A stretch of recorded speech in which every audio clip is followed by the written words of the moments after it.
דבב עמוד א', שורה שישית בתחילת העמוד. עומר רבי יהודה מצא אבן מצוינת, תחתיה טמא. זאת אומרת, אם מצאנו אבן, אם יש איזה סימון, אנחנו רואים מתחת לאבן טמא. למה מתחת לאבן טמא? אומר המפרש, אבן זה דבר בולט. אז עכשיו אמרנו, אל תסמן בדיוק על הטומאה, כי אז הוא לא ישים לב עד שהוא מגיע לטומאה, וכשהוא הגיע לטומאה כבר אבוד לו, הוא כבר יעיל על הטומאה. אבל אם אתה שם את האבן, האבן בולטת מרחוק כבר. אז מילא, אתה יכול לציין ישר על האבן, ואנשים יראו את זה ויגידו, אוקיי, אנחנו מתרחקים מפה. אם יש שתי אבנים, אם זה שתיים, אם יש סיד ביניהם, אז זה בא להגיד לנו שביניהם טמא, לכן סיד בין האבנים. ואם אין סיד ביניהם, אז ביניהם טהור, אלא יש פה טומאה מצד אחד על האבן הראשונה, ויש טומאה ועל האבן השנייה, מתחת לאבנים יש את הטומאה, ולא בין האבנים. אומרת הגמרא, מדייקת הגמרא, מה אנחנו אומרים? שאם אין סיד ביניהם, אז ביניהם טהור והאבנים טמאות. משמע, ואף על גב דליקה חורש, למרות שלא חרשנו באמצע. אם חרשנו באמצע, איך אתה חורש באמצע? יש שם טומאה, זה בא להגיד לך שאין טומאה באמצע. אז פה אנחנו אומרים לא, בברייתא הזאת כתוב אם אין סיד ביניהם, לא משנה חרשת, לא חרשת זה טהור. שואלת הגמרא, והתניא בדיוק הפוך, מצא אבן אחת מצוינת אז תחתיה טמא. אם זה שתיים, אז אם יש חורש ביניהם, אז ביניהם טהור, כי אחרת לא היינו חורשים. ואם לאו, ביניהם טמא. זאת אומרת, אנחנו רואים שאנחנו לא מספיק לנו העניין שיש סיד או אין סיד ביניהם, אלא חרשנו או לא חרשנו. אומרת הגמרא, אומר רב פאפא אחא, כשהסיד שפוך על ראשיהן ומרודה לכאן ולכאן. אי כחורש ביניהם טהור, דאימו מחמת חורש ודאיקפל, והיא לא סיד ביני הוא טמא. זאת אומרת, הברייתא הראשונה אומר רב פאפא, מדובר שיש סיד רק על האבנים ולא בין האבנים. אז אנחנו רואים למה בן אדם הזה הקפיד מאוד ושם את הסיד רק על האבנים ולא ביניהם, כי ביניהם אין טומאה. אבל הברייתא השנייה מדברת שיש סיד גם בין האבנים. אז למה הסיד הגיע בין האבנים? האם באמת שיש טומאה גם בין האבנים ולכן שמנו שם גם סימון, או שיכול להיות שאין טומאה בין האבנים, אז הטומאה היא רק על האבנים, רק איפה של האבנים. אלא מה? חרשנו ביניהם, אז המחרשה נגעה קצת באבן וקצת הפילה את הסיד, אז זה נפל קצת למטה. על זה אומרת הגמרא, זה תלוי. אם אנחנו חורשים אם אנחנו רואים שהאזור חרוש, אז אנחנו מבינים למה הסיד נמצא ביניהם, כי בגלל החרישה איכשהו זה נגע באבנים ונפל קצת מהסיד, אז לכן אנחנו רואים שביניהם טהור. למה? כי הסיד לא מסמן את הטומאה, אלא פשוט נפל מעצם החרישה. אבל אם זה אזור לא חרוש, אז למה יש סיד ביניהם? אין לנו הסבר אחר, אלא להגיד שהסיד באמת מסמן את הטומאה, ולכן האזור שם טמא. אבל הברייתא הראשונה מדובר שבכלל לא היה שם אזור של סיד באמצע, ולכן אם אין סיד באמצע, אז למה להגיד שיש שם טמא? אין שום סיבה לחשוש לטומאה ולהסתפק, האם זה בגלל הטומאה או בגלל שנפל מהמחרשה. אומרת הגמרא, עומר רב אסי, מיצר אחד מצוין הוא טמא וכל השדה טהור. זאת אומרת, יש לנו שדה, וצד אחד של השדה מסומן לנו בסיד. אז אנחנו רואים רק הצד הזה טמא, כל השדה אין בעיה איתו. כל השדה כולה טהורה. אם שני צדדים מסומנים, שניים הם טמאים וכל השדה ממשיכה להיות כולה טהורה.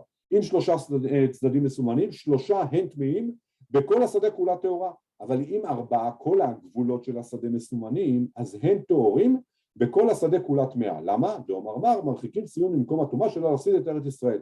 אבל אמרנו שאנחנו לא מסמנים סתם, אנחנו לא מסמנים רחוק. אז אם יש לנו גדר אחת, שתיים, שלוש מסומנות, אנחנו אומרים הגדר עצמה טמאה ולא כל השדה, כי אחרת למה אתה מסמן לי רק את הגדר? צריך לסמן משהו יותר על השדה. אבל אם כל הגדרות מסביב טמאות, אז אנחנו רוצים לסמן את השדה. איך מסמנים את השדה?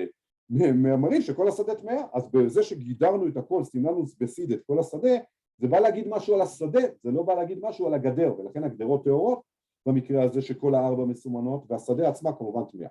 כתוב במשנה שיוצאים אף על הכליים, במהלך חול המועד יוצאים על הכליים. שואלת הגמרא, בכליים בחולו של מועד דווקא אתה מחכה לחול המועד פסח בשביל לצאת לכליים? הרי המשנה במסכת שקלים אומרת, ורמינו באחד באדר משמיעים על השקלים, שיביאו את השקלים כדי שיהיה תרומה חדשה בראש חודש ניסן, ועל הכליים, צריך לצאת, כבר ירדו גשמים, גדל דברים, אנחנו עכשיו יכולים לבדוק יש כליים או אין כליים. אחרי זה, ב15 בו קוראים את המגילה, בט"ו באדר, בכרכים, ויוצאים לקבץ את הדרכים, את כל הקוצים שמסתובבים בדרך, ולתקן את הרחובות ולמות המקוואות, ועושים כל צורכי הרבים, ומציינים את הקברות, ויוצאים אף על הכליים. נו, אז אנחנו רואים שכבר יצאו על הכליים בראש חודש אדר, למה אתה מחכה עכשיו לחול המועד פסח? שואל המפרש פה, אז למה אתה שואל רק על כליים? הרי רואים פה במשנה במסכת שקלים שיוצאים גם על הדרכים ועל הקוצים ועל כל הדברים יוצאים. וגם אצלנו כתוב במשנה שבכל המועד יוצאים. אז תשאל, למה יוצאים בכל המועד? הרי כבר תיקנו את הכל חודש לפני כן באדר. אלא מה? זה לא קשור, אומר המפרש. כי לגבי הקוצים ולגבי הדרכים, נכון, יצאנו כבר בראש חודש אדר, אבל ממשיך לרדת גשם, ממשיך להיות בלגן. אז יכול להיות שעוד פעם יש קוצים, יש עוד פעם איזה קלקולים בדרכים, את זה צריך לתקן. אבל לגבי הכליים, אם הכליים גדלו וכבר עקרנו אותם, אז גמרנו, כבר לא גדל עוד פעם. אז למה צריך לצאת עוד פעם בכל המועד?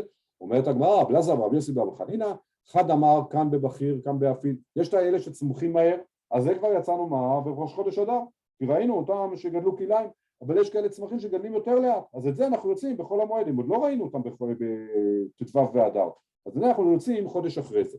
וחד אמר כאן בזרעים, כאן בירקות, הזרעים באמת גדלו כבר בראש חודש אדר, אבל ירקות לוקח להם יותר זמן, גם שותלים אותם יותר מאוחר, אז מילא את הירקות אנחנו רואים רק בחול המועד. אומר רב אסי אומר רב יוחנן, לא שנו אלא שאין ניצן ניכר, אבל ניצן ניכר יוצאים עליהם, זאת אומרת מה שאמרנו שיוצאים או בט"ו באדר או בחול המועד, זה רק שמה? שאנחנו לא יודעים מראש, הגיע ראש חודש שבט, אנחנו מסתובבים, אנחנו לא רואים כליים, אז בסדר, אז בית דין לא עושים איזה הכרזה, בואו נבדוק את הכליים, אבל אם אנחנו כן רואים שיש כליים, אז ודאי שאתה לא מחכה לאדר או לניסן לחול המועד, אתה תולש את הכליים מתי שאתה רואה אותם, אם אתה רואה ניצן ניכר, אתה רואה שמתחיל לגדול לך דברים בתפזור יותר מדי בתערובת, אז ודאי שאתה תולש אותם מתי שאתה רואה ולא מחכה לאדר וניסן. שואלת הגמרא, למה אנחנו מחכים לחול המועד?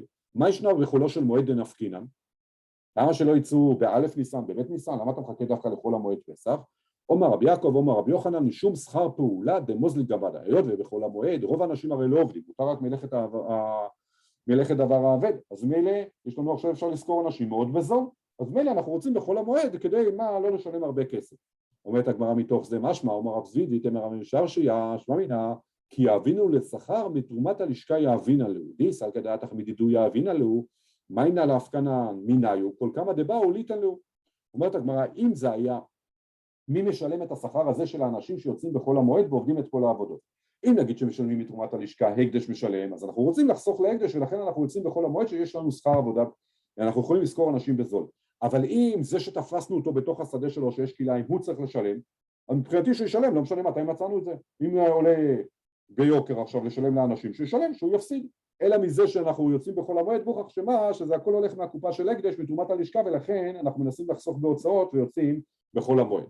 אומרת הגמרא ועד כמה אנחנו רואים בכליים ואנחנו צריכים להתחיל לעקור לו מהשדה. אומרת הגמרא אומר שמואל ברב יצחק, כאותה ששנינו, כל שאה שיש ברובע, זרע ממין אחר ימעט. זאת אומרת, אם יש לנו 1 מ-24 בשאה, יש לנו הרי 6 קבין בשאה. רובע של קו, בכל קו יש 4 רובעים, אז אם יש לנו בשאה 6 קבין, אז יש לנו 24 רבעי קו בשאה. אז אם יש לנו רובע אחד, רובע של קו ממין אחר, אנחנו צריכים מה? להתחיל למעט לו, להוציא את כל הדברים האלה מהשדה. שואלת הגמרא, איך אתה אומר שממעטים והתניא התקינו שיהיו מפקירים את כל השדה כולה? לא מתחילים לעקור לו משהו, אומרים כל השדה גמרנו, אתה עברת פה על כליים, מי שרוצה יכול לבוא לזכות בשדה שלך. אז מה אתה אומר לי ימעט? אומרת הגמרא לא קשה. כאן קודם התקנה, כאן לאחר התקנה היה 2 שלבים, דתניא. בראשונה היו עוקרים ומשליכים לפני בהמתן. בהתחלה היו מגיעים ורוצים לבזות את אותם האנשים שעברו על איסור כליים, היו עוקרים להם את השדה, עוקרים להם את כל העניינים של הכליים וזורקים את זה לפני הבהמות שלהם. ומה קרה? בסופו של דבר לא רק הם שלא נעלבו, והיו בעלי בתים שמחים 2 שמחות, אחת שמנקשים את השדות, קודם כל עכשיו אתם מסדרים לי את השדה, ודבר שני, ואחת שמשליכים לפני בהמתן, אני לא צריך עכשיו לקנות אוכל לבהמה, הנה נתתם לאוכל לבהמה שלי. אז אמרו אוקיי, אתם חושבים שאנחנו עושים משהו לטובתכם, התקינו שיהיו עוקרים ומשליכים על גבי הדרכים, שולחים את זה החוצה, שאתה הבהמה שלך לא תהנה, ועדיין היו שמחים שמחה גדולה שמנקשים את שדותיהן, עדיין היו מרוויחים מזה שמנקשים את השדה. אז התקינו שיהיו מפקירים כל השדה כולה. אז בהתחלה שאמרנו ימעט, זה מדובר על 2 השלבים הראשונים, והשלב שראינו שמפקירים זה בסוף שחכמים ראו שעדיין האנשים לא מפסיקים מהעניין הזה של הכליים, כי הם אומרים יאללה בית דין עכשיו ינקשו לי את השדה, אמרו בית דין ככה מה אנחנו עבדים שלך, אנחנו עכשיו מפקירים לך את כל השדה, ואז ממילא ככה אנשים יותר מקפידו שלא יגדלו אצלהם בשדה כליים. אומרת המשנה, רבי אליעזר בן יעקב אומר, מושכים את המים מאילן לאילן ובלבד שלא ישקה את כל השדה. זאת אומרת, פה מדובר לשדה בית הבעל, הרי ראינו בית השלכים במשנה הראשונה שאותה מותר להשקות, זה יש בו בעיה של הפסד, אבל בית הבעל זה לא כל כך הפסד, אז מאילן לאילן אתה יכול, אבל לא להתחיל להשקות את כל השדה, כי זה לא נדרש כל כך, זה לא הפסד. זרעים שלא שתו לפני המועד, לא השקט אותם לפני המועד, זאת אומרת לא היה לחוץ, הם מסתדרים גם בלי מים, אז מילא לא ישקה אותם במועד, לא השקט לפני, אתה לא צריך עכשיו להשקות אותם. וחכמים חולקים, חכמים מתירים בזה ובזה, המפרש אומר שכוונה לרבי מאיר, רבי מאיר אומר שמותר אפילו להשקות בית הבעל, אז אתה יכול להשקות בית הבעל, אתה יכול להשקות גם אם לא השקט לפני חול המועד, הכל מותר. אומרת הגמרא, אומר רב יהודה, אם הייתה שדה מתוננת, מותר, זאת אומרת כל השדה שאמרנו שאסור זה מה, שדה בית הבעל רגילה, אבל אם שדה שמצד אחד לחה, ומצד שני זה קצת מתייבש לנו פה, אז פה יש לנו בעיה, השדה הזאת היא כן זקוקה הרבה למים, אז זה יהיה מותר. תניא נמיכי, כשאמרו אסור להשקותם במועד, לא אמרו אלא בזרעים שלא שתו לפני המועד, אז לא השקט לפני, אז לא צריך להשקט. לשקוט גם במועד, אתה רואה שהם לא כל כך זקוקים למים, אבל בזרעים שלא שתו לפני המועד, אבל בזרעים שלא שתו לפני המועד, אבל זרעים ששתו לפני המועד, מותר להשקותם במועד, ואם הייתה שדה מתוננת, אז זה מותר אמרנו כי זה שדה שבאמת יש בה הפסד. ואין משקים שדה גריד במועד, שדה גריד זה שדה שהוא יבש, שדה יבש, אז לא צריך להשקות אותה, אז בטח, אתה ודאי לא משקה אותה במועד, וחכמים חולקים, חכמים מתירים בזה ובזה, זאת אומרת גם בגריד, גם במתוננת, גם זרעים ששתו לפני, גם זרעים ששתו אחרי, מותר את כולם. אומר רבינה, מדברי חכמים שמעת מינה, היי תרביצה, יש לי גינה, שרי לתרבוצה בכל עד המועד, מותר מה? להשקות אותה בכל המועד. למה? שדה גריד, למה אני משקה אותה? לכאורה זה יבש, מה הלחץ? כמו שלא השקטתי אותי לפני, היא לא זקוקה כל כך הרבה למים. למה בכל זאת חכמים מתירים? שדה גריד, מה איתה? מה דאף למש ולחרפה? החנמי אף למש ולחרפה, זאת אומרת, השדה היבש, אין איתו בעיות, אז לא גדל עכשיו, יגדל בעוד כמה ימים. אז מה אני מרוויח בזה שאני משקה אותו? שאני גורם לדברים שצומחים לאט לצמוח יותר מהר. זאת אומרת, הדברים האפלים, הדברים שצומחים לאט, מאוחר, הופכים אותם לחרפה, הופכים אותם למוקדמים. וזה שאנחנו משקים אותם, הם צומחים יותר מהר. אותו אומר רבה, שאותו דבר לגבי הגינה שלי. אני רוצה עכשיו להשקות את הירקות, מה? לגרום להם לצמוח יותר מהר. אז זה, כמו שחכמים מתירים בשדה גריד, מותר לעשות את זה גם בגינה בכל המועד. אומרת הגמרא תנו רבנן, מרביצים שדה לבן בשביעית, מותר להשקות אותה, אבל לא במועד. זאת אומרת, יש הבדל בין שנה שביעית לחול המועד. שואלת הגמרא, אבל תניא אצלנו במשנה מרביצים בין במועד בין בשביעית. אתה רואה שאין הבדל ביניהם. אומר רב הונא לא קשיא, הרב אליעזר בן יעקב, שזה המשנה שלנו, שזה ראינו שהוא לא מרשה לעשות את זה בחול המועד.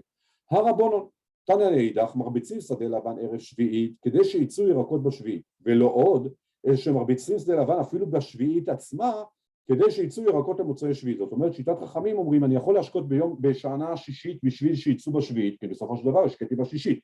ואפילו בשנה השביעית מותר לי להשקות, אבל לא בשביל השביעית, אלא בשביל שיצא בשנה השמינית. אבל ודאי בשביל להשקות בשביעית, בשביל שיצא בשביעית, זה ודאי שאסור לעשות מלאכות בשביל הפירות שיצאו בשנה השביעית. אומרת המשנה, צדין את האישות, זה חיה, הגמרא תסביר בהמשך, ואת העכברים משדה הלבן ומשדה האילן ומשדה הלבן כדרכו, כי מאוד מזיקים לשדה, במועד ובשביעית. וחכמים חולקים, חכמים אומרים, משדה הלבן שהם מאוד מזיקים, אז זה כדרכו, תצוד אותם כמו שתצד ביום אוכל רגיל. ומשדה הלבן צדדים שלא כדרכו, והגמרא תסביר מה זה כדרכו, מה זה לא כדרכו. הוא מקרין את הפרצה במועד, אם יש לנו עכשיו איזה פרצה בתוך השדה, אז מותר לסתום אותה בכל המועד, ובשביעית בונה כדרכו. בשביעית אתה לא צריך רק לסתום, אתה יכול ממש לבנות מראש את כל הגדר, ולמרות שבעצם פה אתה נראה שאתה שומר על הפירות, ולכאורה הפירות הם הפקר שנה שביעית, בכל זאת זה מותר. אומרת הגמרא, מהי אישות? מה זה החיה הזאת? אומר רב יהודה, אומר רב יהודה, בריה שאין לה עיניים. זה חיה שאין לה עיניים, כמו שאנחנו קוראים חפרפרת. אומר רבי בר ישמעאל, ויתם הרב ימר בשלמיה, מה יקרא? הוא מביא פסוק מספר תהילים, כתוב, כמו שבלול תמס יהלך, נפל אשת בעל חזו שמש. שם יש לנו שבלול, יש לנו את החילזון שיש לו את הקונכייה, אם הוא יוצא החוצה מהקונכייה, המפרש מסביר שהוא מאבד את הלחות שלו, הוא חשוף לחוץ, לשמש, לאוויר היום. אז מלא מה? כל שבלול תמס יהלך, תמס הכוונה, כל הלחות שלו מתמוססת והולך, ואז הוא מת. אותו דבר, נפל אשת בעל חזו שמש, אותו דבר, אותו החיה הזאת, האישות הזאת, החפרפורת, היא מסובבת מתחת לקרקע, אם היא תצא למעלה, היא תראה את השמש, אז היא גם תיפול, היא תמות, היא לא רגילה לראות את השמש. תנו רבנן, צדין את האישות ואת העכברים, משדה הלבן ומשדה האילן כדרכו, ומחריבין חורי הנמלים. יש לך כל מיני נמלים מסתובבים בשדה, גם מזיקים לך את השדה, אתה יכול להחריב את זה. איך מחריבים חורי הנמלים? הוא לא נכנס לתוך החור. אז כיצד מחריבין? רבן שמעון בן גמליאל אומר, מביא עפר מחור זה ונותן לתוך חור זה, והם חונקים זה את זה. אתה מביא עפר שנמצא בחור אחר של נמלים. הם רגילים לריח של העפר שלהם, אתה מביא להם ריח ממקום אחר, אז הם מתבלבלים ומתחילים להשתגע שם, הם ירדו אחד את השני. אז ככה אנחנו מטפלים בהם. אומרת הגמרא, אומר רבי ימר בר שלמיה, משמי דאביי, זה שאנחנו מביאים ממקום אחר, זה לא שאנחנו מביאים את זה, יש פה חור של נמלים, 2 מטר ליד יש חור אחר, תביא משם לשם. זה לא מפריע להם, הם מכירים את הריח הזה. אומרת הגמרא, והוא דקאי בתרי אברי נהר, משני הצדדים של הנהר, שהם לא מגיעים לצד השני, אז הם לא מכירים אותו. אומרת הגמרא, וזה לא מספיק טוב, והוא דלקה גישרה, אם יש גשר אז הנמלים הולכות על הגשר, אז הם מכירים את הריח הזה. והוא דלקה גמלה, אם יש לך גשר, אם אין גשר, אבל יש גמלה, גמלה זה גשר יותר דק, שרק מ10 אחד, כמובן לנמלים לא אכפת להם אם הגשר עבה או לא עבה, הם הולכים עליו, אז אם יש גשר כזה, זה לא טוב. והוא דלקה מצרה, יש לנו גשר יותר דק, שמה? שהוא יותר קטן מהגמלה, אי אפשר ללכת עליו, אז שמים גם חבל ביניהם, ואז אני הולך על הקרש הדק הזה, וכמובן אני נכנס בחבל. כדי לעבור מצד לצד, גם חבל, גם גשר כזה, אם יש את זה, זה לא טוב, אי אפשר להביא מצד אחד של הגשר מחור אחד של נמלים לאחור השני, כי שוב, הנמלים עוברים מצד לצד, הם מכירים את זה. אומרת הגמרא, עד כמה צריך להיות המרחק בין שני החורים האלה? נניח יש נהר ואין גשר ואין גמלה ואין בצע, אין שום דבר, הם לא יכולים לעבור מצד לצד. אז מה? והרוחב של הנהר נניח 2 מטר. זה מספיק טוב לנו? המרחק הזה כדי לבלבל את הנמלים, ואז הם ירגו אחד את השני, חונקים אחד את השני? אומרת הגמרא, לא.